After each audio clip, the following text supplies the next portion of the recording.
Hello student, welcome to civil third sem. આજે આપણે 4th chapter start કરીએ છીએ, જેનું નામ છે કોન્ક્રીટ. ફર્સ્ટ ઓફ ઓલ જોઈએ કે કોન્ક્રીટ કોને કહેવાય. કોન્ક્રીટ શેનો બનેલો હોય છે? તો કોન્ક્રીટ એ મિશ્રણ છે સિમેન્ટ, રેતી, કપચી, પાણી અને સંમિશ્રણોને જ્યારે મિક્સ કરી અને બનાવવામાં આવે છે તેને આપણે કોન્ક્રીટ કહીએ છીએ. કોન્ક્રીટ કોને કહેવાય? કોન્ક્રીટ જે મિશ્રણ છે સિમેન્ટ, રેતી, કપચી, પાણી અને સંમિશ્રણોને ભેગા થઈ અને જે બનાવવામાં આવે તેને આપણે કોન્ક્રીટ કહીએ છીએ. કોન્ક્રીટમાં કયા કયા ઘટકોનો સમાવેશ થાય છે? તો કોન્ક્રીટમાં સિમેન્ટ છે, રેતી છે, કપચી છે, પાણી છે અને સંમિશ્રણો. બરાબર, આ ઘટકો જે છે એ કોન્ક્રીટમાં સમાવેશ થાય છે. તો વન બાય વન આપણે એના વિશે જોઈએ કે સિમેન્ટ. ફર્સ્ટ જોઈએ છે આપણે સિમેન્ટ. તો સિમેન્ટ ડિફરન્ટ ટાઈપ્સની હોય છે, બરાબર, જેવી કે ઓપીસી, પીપીસી, આરએચસી એટલે કે ordinary Portland cement, Portland pozzolana cement, RSC એટલે કે રેપિડ હાર્ડનિંગ સિમેન્ટ. બીજી વ્હાઇટ સિમેન્ટ હોય છે, વોટરપ્રૂફ સિમેન્ટ હોય છે, લો હીટ સિમેન્ટ હોય છે, ક્વિક સેટિંગ સિમેન્ટ્સ હોય છે. તો આ ડિફરન્ટ ટાઈપ્સની આપણી સિમેન્ટ્સ હોય છે જે આપણે યુઝ કરીએ છીએ કોન્ક્રીટ બનાવવામાં. બરાબર, તો સિમેન્ટ વિશે આપણે ફર્સ્ટ જોઈએ તો સિમેન્ટ કયા કયા પ્રકારની હોય છે. તો સિમેન્ટ હોય છે આપણી ઓપીસી એટલે કે ઓર્ડિનરી પોર્ટલેન્ડ સિમેન્ટ, પીપીસી યાની કે પોર્ટલેન્ડ પોઝોનલ સિમેન્ટ, આરએસસી એટલે કે રેપિડ હાર્ડનિંગ સિમેન્ટ. બીજી હોય છે આપણી વ્હાઇટ સિમેન્ટ હોય છે, વોટરપ્રૂફ સિમેન્ટ હોય છે, ક્વિક સેટિંગ સિમેન્ટ હોય છે, લો હીટ સિમેન્ટ હોય છે. બરાબર, ડિફરન્ટ ટાઈપ્સની આપણી સિમેન્ટ્સ હોય છે. તો આ છે આપણી સિમેન્ટ. સેકન્ડ આપણે જોઈએ કે રેતી.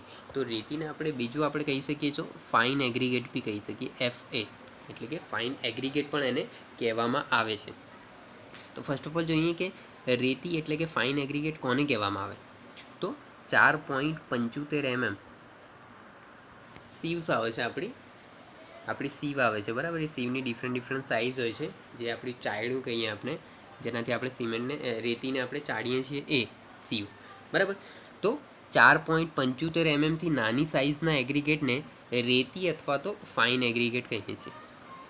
રેતી અથવા તો ફાઇન એગ્રીગેટ કોને કહેવાય કે 4.75 mmથી નાની સાઇઝના એગ્રીગેટ. આ 4.75 mmની સીવ હોય, બરાબર, એમાંથી પસાર થઈ જાય એવા એગ્રીગેટને આપણે શું કહેશું? ફાઇન એગ્રીગેટ કહેશું. બરાબર, કે આપણે 4.75 mmની સીવ લીધી, બરાબર, એમાં આપણે કેટલાક એગ્રીગેટ નાખ્યા, બરાબર, જે એમાંથી પસાર થઈ જાય એવા એગ્રીગેટ્સને આપણે શું કહેશું? રેતી, ફાઇન એગ્રીગેટ. બરાબર, કે 4.75 mmથી નાની સાઇઝના 4.75 mmથી જે નાની સાઇઝના એગ્રીગેટ હશે તેમને આપણે રેતી કે ફાઇન એગ્રીગેટ કહીએ છીએ. હવે આ ફાઇન એગ્રીગેટ એટલે કે રેતીનું કાર્ય શું છે? બરાબર, તો જે આપણા કોર્સ એગ્રીગેટ હોય છે એટલે કે જે આપણા કપચીને એ હોય છે, બરાબર, એના વચ્ચે જે પોલાણો હોય છે. હવે જે કોર્સ એગ્રીગેટ હશે, બરાબર, કપચી કે આપણે એ હશે, બરાબર, વચ્ચે જે પોલાણો હશે એ વચ્ચેની જે પોલાણો હોય છે, બરાબર, એને ભરવા રેતીનો યુઝ થાય છે. ઓકે, તો રેતીનો યુઝ કંઈ થાય છે કે જે આપણા કોર્સ એગ્રીગેટ હોય છે એના વચ્ચે જે પોલાણો હોય છે એ પોલાણોને ભરવા માટે આપણે રેતીનો યુઝ કરીએ છીએ. નેક્સ્ટ છે આપણી કે કપચી એટલે કે કપચીને આપણે કોર્સ એગ્રીગેટ પણ કહીએ છીએ, CA કોર્સ એગ્રીગેટ. તો કોર્સ એગ્રીગેટ કોને કહેવાય? તો 4.75 mmથી મોટી સાઇઝના એગ્રીગેટ એટલે કે 4.75 mmની જે આપણી સીવ હોય છે, બરાબર, જે ચાયડી હોય છે, બરાબર, એમાંથી આપણે એગ્રીગેટને ચાળીએ, બરાબર. તો જે એગ્રીગેટ 4.75 mmની સીવની ઉપર રહે એવા એગ્રીગેટને આપણે કોર્સ એગ્રીગેટ એટલે કે કપચી કહીએ છીએ. બરાબર, તો કપચી કોને કહેવાય કે 4.75 mmથી મોટી સાઇઝના એગ્રીગેટને આપણે કપચી કહીએ છીએ એટલે કે કોર્સ એગ્રીગેટ કહીએ છીએ. હવે આ કોર્સ એગ્રીગેટ છે એ કોર્સ એગ્રીગેટનું કામ શું છે, કાર્ય શું છે? તો જે આપણું કોન્ક્રીટ હોય છે એ કોન્ક્રીટને મજબૂતી આપવાનું કોર્સ એગ્રીગેટ કામ કરે છે. કોર્સ એગ્રીગેટનું કાર્ય શું છે? તો જે આપણું કોન્ક્રીટ હોય છે, બરાબર, કોન્ક્રીટ જે આપણે બનાવશું સિમેન્ટ, સેન્ડ, રેતી, કપચી અને પાણીનું સંમિશ્રણોનું મિશ્રણ કરીને આપણે જે કોન્ક્રીટ બનાવશું તો એ કોન્ક્રીટને મજબૂતાઈ આપણે કપચી આપે છે આપણને. ઓકે, તો આ છે કપચી. નેક્સ્ટ આપણે જોઈએ કે પાણી. તો સિમેન્ટનું હાઇડ્રેશન થવા માટે પાણી જરૂરી છે. જે સિમેન્ટ હશે એ સિમેન્ટનું સંપૂર્ણ હાઇડ્રેશન થવા માટે પાણીની જરૂર હોય છે, બરાબર. હવે સિમેન્ટના સંપૂર્ણ હાઇડ્રેશન્સ માટે તેના વજનના 38% પાણી જરૂરી હોય છે. એટલે કે સિમેન્ટનું સંપૂર્ણ હાઇડ્રેશન્સ થવા માટે જે સિમેન્ટનું વજન હોય છે, આપણી જે સિમેન્ટનું વજન હોય છે, બરાબર, એ વજનના 38% જેટલું પાણી જરૂરી છે. સિમેન્ટનું સંપૂર્ણ હાઇડ્રેશન્સ થવા માટે સિમેન્ટના વજનના, એટલે કે સિમેન્ટનું જેટલું વજન હોય એના 38% પાણી જરૂરી હોય છે, બરાબર. એટલે કે સિમેન્ટ આપણે 3 kg આપણે સિમેન્ટ લઈએ તો 3 kgના 38% જેટલું આપણે પાણી અંદર ઉમેરવું પડે, બરાબર, સિમેન્ટનું સંપૂર્ણ હાઇડ્રેશન્સ થવા માટે, બરાબર. તો આ છે આપણું પાણી, કે સિમેન્ટનું સંપૂર્ણ હાઇડ્રેશન્સ થવા માટે પાણીની જરૂર હોય છે. સિમેન્ટના સંપૂર્ણ હાઇડ્રેશન્સ માટે તેના વજનના, એટલે કે સિમેન્ટના વજનના 38% જેટલું પાણી જરૂરી હોય છે એનું સંપૂર્ણ હાઇડ્રેશન્સ થવા માટે. નેક્સ્ટ છે કે કેટલાક સંમિશ્રણો હોય છે. તો ફર્સ્ટ ઓફ ઓલ જોઈ લઈએ કે સંમિશ્રણ કોને કહેવાય છે. તો સિમેન્ટ અને કોન્ક્રીટના ગુણધર્મોમાં સુધારા કરવા માટે તેમાં ઉમેરવામાં આવતા પદાર્થને, એટલે કે આપણી સિમેન્ટ હોય, બરાબર, કે કોન્ક્રીટ આપણે બનાવી દીધું છે, બરાબર, એને વધારે સ્ટ્રેન્થ આપવા માટે કોઈ બીજું પદાર્થ એડ કરવામાં આવે તેને આપણે સંમિશ્રણ કહીએ છીએ. ઓકે, તો સંમિશ્રણ કોને કહેવાય કે સિમેન્ટ અને કોન્ક્રીટના ગુણધર્મોમાં સુધારા કરવા માટે તેમાં ઉમેરવામાં આવતા પદાર્થને આપણે સંમિશ્રણ કહીએ છીએ. હવે સંમિશ્રણ હોય છે, બરાબર, જેવા કે ફર્સ્ટ છે તમારું કે કેલ્શિયમ ક્લોરાઇડ. કેલ્શિયમ ક્લોરાઇડ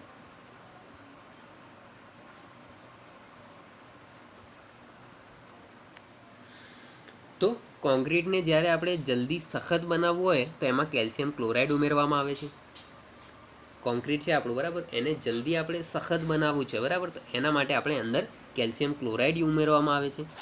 બીજી વાત કે જ્યારે કોન્ક્રીટને ધીમે ધીમે સખત બનાવવામાં હોય ત્યારે તેમાં કેલ્શિયમ સલ્ફેટ ઉમેરવામાં આવે છે, એટલે કે જીપ્સમ પણ આપણે એને કહી શકીએ, બરાબર. તો કોન્ક્રીટને જ્યારે આપણે ધીમે ધીમે સખત બનાવવામાં આવે, બરાબર, તો ત્યારે એમાં કેલ્શિયમ સલ્ફેટ ઉમેરવામાં આવે છે, એટલે કે એને આપણે જીપ્સમ કહીએ છીએ.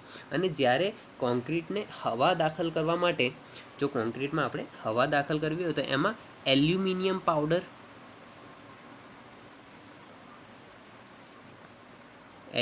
પાવડર, અથવા તો જે હાઇડ્રોજન પેરોક્સાઇડ છે, હાઇડ્રોજન પેરોક્સાઇડ એ ઉમેરવામાં આવે છે. એટલે કે જ્યારે આપણે કોન્ક્રીટને જલ્દી સખત બનાવવું હોય તો તેમાં કેલ્શિયમ ક્લોરાઇડ ઉમેરવામાં આવે છે. જો કોન્ક્રીટને આપણે ધીમે સખત બનાવવામાં આવે, બરાબર, તો એમાં કેલ્શિયમ સલ્ફેટ, એટલે કે જીપ્સમ ઉમેરવામાં આવે છે. અને કોન્ક્રીટમાં હવા દાખલ કરવાની હોય તો એમાં એલ્યુમિનિયમ પાવડર અથવા તો હાઇડ્રોજન પેરોક્સાઇડ ઉમેરવામાં આવે છે. તો આ છે આપણા સંમિશ્રણ, બરાબર, કે સંમિશ્રણો કોને કહેવાય કે આપણી જે કોન્ક્રીટ કે સિમેન્ટ છે, બરાબર, એમાં જે એના ગુણધર્મો છે એમાં સુધારવા કરવા માટે તેમાં ઉમેરવામાં આવતા પદાર્થને આપણે સંમિશ્રણ કહીએ છીએ. તો ડિફરન્ટ ટાઈપના આપણે સંમિશ્રણ ઉમેરીએ છીએ, બરાબર, કે જો કોન્ક્રીટને જલ્દી સખત બનાવવા હોય તો એમાં આપણે કેલ્શિયમ ક્લોરાઇડ ઉમેરીએ છીએ. જો કોન્ક્રીટને આપણે ધીમે ધીમે સખત બનાવવાનું હોય તો એમાં આપણે કેલ્શિયમ સલ્ફેટ બનાવીએ છીએ, એટલે કે જીપ્સમને ઉમેરીએ છીએ. અને કોન્ક્રીટમાં જો હવા દાખલ કરવાની હોય, બરાબર, તો એમાં આપણે એલ્યુમિનિયમ પાવડર અથવા તો હાઇડ્રોજન પેરોક્સાઇડને યુઝ કરીએ છીએ, બરાબર. તો આ છે આપણા કોન્ક્રીટ અને કોન્ક્રીટના ઘટકો. નેક્સ્ટ આપણે વાત કરીએ તો કોન્ક્રીટના ગ્રેડ્સ હોય છે, બરાબર. એમ 7.5થી લઈને M40 સુધી આપણા બીજા બી આપણા કેટલાક કોન્ક્રીટના ગ્રેડ્સ હોય છે, બરાબર.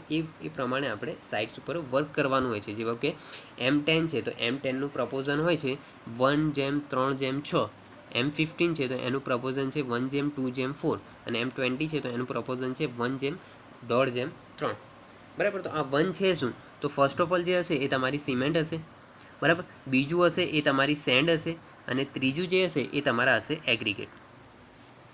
ફર્સ્ટ ઓફ ઓલ જે હોય છે, બરાબર, એ તમારું સિમેન્ટ હોય છે, સેકન્ડ હોય છે એ તમારી સેન્ડ હોય છે, અને થર્ડ હોય છે એ તમારા એગ્રીગેટ્સ હોય છે. એટલે કે આપણે સપોઝ આમ કહીએ કે એક તગારો આપણે જ્યારે અહીંયા M10ની વાત કરીએ તો એક તગારો આપણે જ્યારે સેન્ડનું આપણે સિમેન્ટ આપણે નાખીએ, બરાબર, તો એની પાછળ 3 તગારા આપણે સેન્ડના નાખવા પડે અને 6 તગારા જે હોય છે એ આપણે એગ્રીગેટના નાખવા પડે છે. એવી જ રીતે આપણા M15 છે કે 1:2:4, બરાબર. તો 1:2:4 છે તો એક તગારો આપણે જ્યારે સિમેન્ટનું નાખીએ તો એના પાછળ 2 તગારા આપણા સેન્ડના અને 4 તગારા આપણા એગ્રીગેટના નાખવામાં આવે છે. હવે વાત કરીએ M20, તો M20 આપણું સ્ટાન્ડર્ડ ગ્રેડ કહેવામાં આવે છે. M20ને આપણે સ્ટાન્ડર્ડ ગ્રેડ પણ કહેવામાં આવે છે, બરાબર. એનું પ્રપોઝન છે 1:1.5:3, એટલે કે એક તગારો આપણે સિમેન્ટનું નાખીએ તો 1.5 તગારા આપણે સેન્ડનું નાખવાનું હોય છે અને 3 તગારા આપણે એગ્રીગેટના એની પાછળ નાખવામાં આવે છે, બરાબર.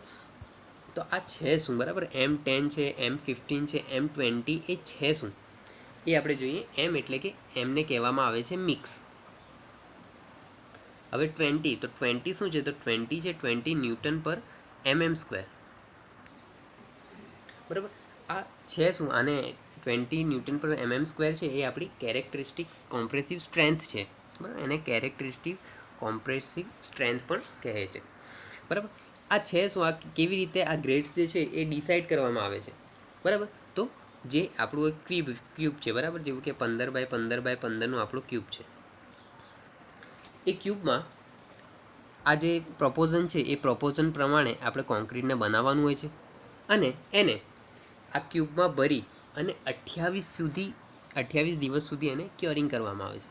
28 ડેઝ સુધી એને ક્યોરિંગ કરવામાં આવે છે. 28 ડેઝ પછી, એટલે કે આ ક્યોરિંગ કર્યા પછી એની સ્ટ્રેન્થ જે હોય છે એ 20 ન્યૂટન પર mm² કરતાં ઓછી ન હોવી જોઈએ. તેને આપણે M20 કહીએ છીએ. ખબર પડી કે M20 કોને કહેવાય? એમ છે આપણું મિક્સ છે, બરાબર? 20 જે છે એ 20 કેરેક્ટરિસ્ટિક કોમ્પ્રેસિવ સ્ટ્રેન્થ છે, બરાબર? તો આને શું કરવામાં આવે છે કે ક્યુબ લઈએ આપણે, કે જેવું કે 15x15x15નો આપણે ક્યુબ લઈએ છીએ, બરાબર? એમાં આપણે જેવું કે આપણે M20નો પ્રોપોઝન નાખીએ છીએ, એટલે 1 તગારો આપણે સેન્ડનો નાખીએ, સિમેન્ટનો નાખીએ છીએ, 1.5 સેન્ડનો અને 3 આપણે એગ્રીગેટનો નાખીએ છીએ. એને ભરી અને આપણે એક મોલ્ડ ભરીએ છીએ, બરાબર?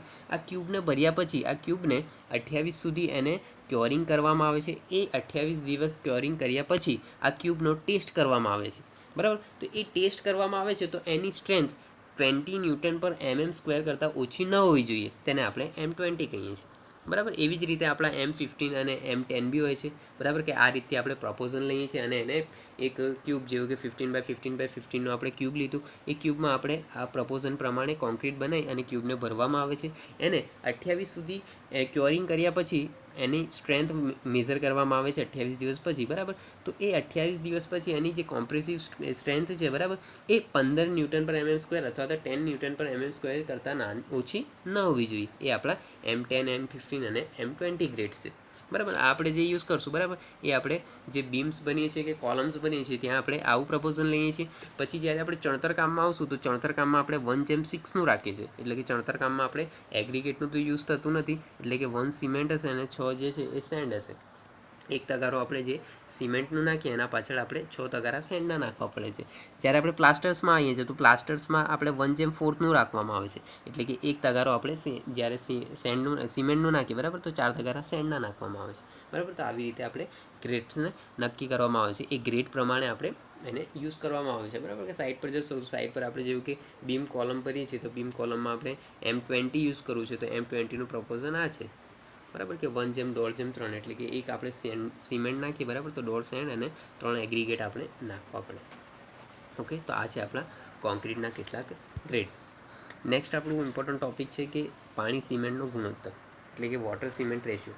તો ફર્સ્ટ પોઈન્ટ જોઈએ આપણે, તો કોન્ક્રીટમાં વપરાતા પાણી અને સિમેન્ટના ગુણોત્તરને વોટર સિમેન્ટ રેશિયો કહે છે. વોટર સિમેન્ટ રેશિયો કોને કહેવાય? કે કોન્ક્રીટમાં વપરાતા પાણી અને આપણે જ્યારે કોન્ક્રીટ બનાવીએ છીએ, બરાબર, એમાં પાણી અને સિમેન્ટનું જે ગુણોત્તર લઈએ છીએ એને આપણે વોટર સિમેન્ટ રેશિયો કહીએ છીએ.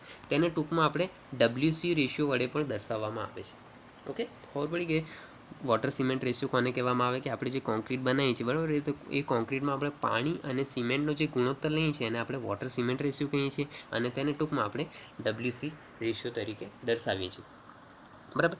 સેકન્ડ પોઈન્ટ છે કે આપણને ખબર છે કે સિમેન્ટને સંપૂર્ણ હાઇડ્રેશન થવા માટે પાણીની જરૂર હોય છે, બરાબર? અને સિમેન્ટને સંપૂર્ણ હાઇડ્રેશન માટે પાણીની કેટલી 38% પાણીની જરૂર હોય છે, એટલે કે સિમેન્ટના જે વજન હોય છે, બરાબર, એ વજનના 38% અંદર પાણી ઉમેરવામાં આવે છે. ઓકે, તો સેકન્ડ પોઈન્ટ છે કે સિમેન્ટના સંપૂર્ણ હાઇડ્રેશન્સ માટે 38% પાણી જરૂરી છે. ઓકે, થર્ડ પોઈન્ટની વાત કરીએ તો જો સિમેન્ટમાં પાણી 38 કરતાં ઓછું હોય, એટલે કે સિમેન્ટનું આપણે પાણી લીધું, બરાબર, એમાં 38% કરતાં ઓછું હોય, એટલે કે જે વોટર સિમેન્ટ રેશિયો છે એ 0.38 કરતાં ઓછું હશે. પાણીમાં એકચ્યુઅલમાં જેટલું પાણી ઉમેરવામાં આવે છે સિમેન્ટમાં, બરાબર, એના કરતાં ઓછું ઉમેરવામાં આવે તો શું થશે કે સિમેન્ટનું જે હાઇડ્રેશન છે એ 38% સિમેન્ટના વજનના થાય છે, પણ એનાથી આપણે ઓછું ઉમેરશું તો સિમેન્ટનું હાઇડ્રેશન જે છે એ અપૂર્ણ રહેશે. હવે હાઇડ્રેશન છે એને કમ્પ્લીટ નહીં મળી રહે સિમેન્ટને તો જે સિમેન્ટની આપણી સ્ટ્રેન્થ છે એ સ્ટ્રેન્થ સિમેન્ટની ઘટી જશે, બરાબર? તો આ થર્ડ પોઈન્ટ છે આપણું કે આપણને ખબર છે કે સિમેન્ટને સંપૂર્ણ હાઇડ્રેશન્સ માટે કેટલું 38% જરૂરી પાણી છે, પણ જો સિમેન્ટમાં પાણી 38% કરતાં ઓછું ઉમેરવામાં આવે, એટલે કે વોટર સિમેન્ટ રેશિયો 0.38 કરતાં ઓછો હોય, જો ઓછું પાણી ઉમેરવામાં આવશે તો શું થશે કે જે સિમેન્ટનું હાઇડ્રેશન જે હશે એ અપૂર્ણ રહેશે, અને સિમેન્ટનું હાઇડ્રેશન અપૂર્ણ રહેશે તેથી જે કોન્ક્રીટની સ્ટ્રેન્થ છે એ ઘટી જશે. ઓકે, ફોર્થ પોઈન્ટની આપણે જ્યારે વાત કરીએ તો જો સિમેન્ટમાં 38% કરતાં વધારે પાણી, 38% કરતાં વધારે એટલે કે વોટર સિમેન્ટ રેશિયો 0.38 કરતાં વધારે હોય તો શું થશે કે આપણું જે કોન્ક્રીટ હશે એ કોન્ક્રીટમાં પોલાણો પેદા થશે, જેથી જે કોન્ક્રીટમાં છિદ્રાણુ બને છે અને કોન્ક્રીટની જે સ્ટ્રેન્થ છે એ બી ઘટી જશે. આપણને ખબર છે કે કોન્ક્રીટને જે સિમેન્ટ છે, સિમેન્ટને સંપૂર્ણ હાઇડ્રેશન માટે 38%ની જરૂર હોય છે પાણીની, પરંતુ 38% કરતાં જો વધારે પાણી ઉમેરવામાં આવે એટલે કે વોટર સિમેન્ટ રેશિયો 0.38% કરતાં વધારે ઉમેરી દઈશું તો શું થશે કે વધારાનું પાણી જે હશે એ કોન્ક્રીટમાં પોલાણો પેદા થશે, એ પોલાણો એટલે કે છિદ્રાણો પેદા થશે, બરાબર. એ છિદ્રો પેદા થશે એનાથી શું થશે કે જે કોન્ક્રીટની સ્ટ્રેન્થ હશે એ સ્ટ્રેન્થ ઘટી જશે, કેમ કે ત્યાં પોલાણો પેદા થઈ જશે સિમેન્ટની અંદર, એટલા માટે કોન્ક્રીટને અંદર. ઓકે, તો આ છે તમારું ફોર્થ પોઈન્ટ કે જો સિમેન્ટમાં પાણી 38% કરતાં વધારે ઉમેરવામાં આવે એટલે કે વોટર સિમેન્ટ રેશિયો છે એ 0.38 કરતાં વધારે થઈ જશે તો શું થશે કે સિમેન્ટમાં આપણે છિદ્રાણુ ઉત્પન્ન થશે, એનાથી આપણે કોન્ક્રીટમાં છિદ્રાણુ ઉત્પન્ન થશે, તેથી કોન્ક્રીટની જે સ્ટ્રેન્થ છે એ ઘટી જાય છે, બરાબર. નેક્સ્ટ પોઈન્ટ છે કે કોમ્પ્રેસિવ સ્ટ્રેન્થ વિરુદ્ધ આપણે વોટર સિમેન્ટ રેશિયોનો ગ્રાફ બનાવવામાં આવે છે. આના પરથી આપણે કોમ્પ્રેસિવ સ્ટ્રેન્થ વિરુદ્ધ વોટર સિમેન્ટ રેશિયોનો આપણે ગ્રાફ બનાવવામાં આવે છે. હવે સામાન્ય રીતે જે વોટર સિમેન્ટ રેશિયો હોય છે, બરાબર, એ 0.40 થી 0.60 જેટલો હોય છે. સામાન્ય જે સ્થિતિ હોય છે, બરાબર, ત્યાં સાઈડ જે વોટર સિમેન્ટ રેશિયો હોય છે એ 0.40 થી 0.60 જેટલું હોય છે, બરાબર. નેક્સ્ટ તમારો પોઈન્ટ છે કે fully compacted to concrete, fully compacted concrete